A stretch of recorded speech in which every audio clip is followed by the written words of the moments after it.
Fear இல்லைன்னா பயம் அப்படின்னு சொல்கிறது எப்போவாவது ஒரு வாட்டியே நம்ம எல்லாம் எக்ஸ்பீரியன்ஸ் பண்ணியிருப்போம். ஏதாவது ஒரு ஆக்சிடெண்ட்டோ இல்லைன்னா ஏதாவது ஒரு டெத்தோ அந்த மாதிரி ஒரு விஷயம் நடந்ததுக்கப்புறம் நமக்கு அதை பற்றின ஒரு ஃபியர் கொஞ்ச நாள் இருக்கும். ஈவன் நமக்கு ஃபைனான்ஷியலாக லோஸ் ஆனால் கூட கொஞ்ச நாள் நம்மளோட மைண்ட் அதில் டிஸ்டர்பாக இருக்கும். ஒரு ஃபியர் இருந்துகிட்டே இருக்கும். அடிப்படையில் தேவையில்லாமல் ஒரு ஃபியர் இருந்துகிட்டே இருக்கும். ஒரு காரணத்தோடு சேர்ந்த ஒரு ஃபியரும் இருந்துகிட்டே இருக்கும். சைக்காலஜிக்கல் டிஸார்டரில் ஒரு சிம்டம்ஸ் மாதிரி இந்த ஃபியர் இருக்கும். பார்த்திங்கன்னா ஓசிடி இருக்கவங்களுக்கு ஒரு கற்பனையில் இருக்க ஒரு ஃபியர் இருக்கும். தேவையில்லாமல் நான் தப்பாக இருக்கேன், நான் தப்பு பண்ணுறேன், அந்த மாதிரி ஒரு ஃபியரு.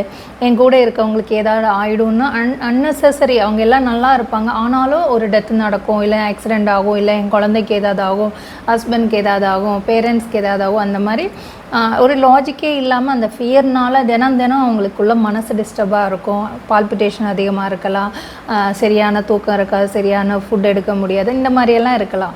இந்த மாதிரி இருக்குது லாங் டைம். ஆனால் டெஃபினட்டாக ஒரு நல்ல டாக்டரை பார்த்து கவுன்சிலிங் பண்ணி அதுக்கு ப்ராப்பரான ட்ரீட்மெண்ட் எடுத்து வெளியே வாங்க.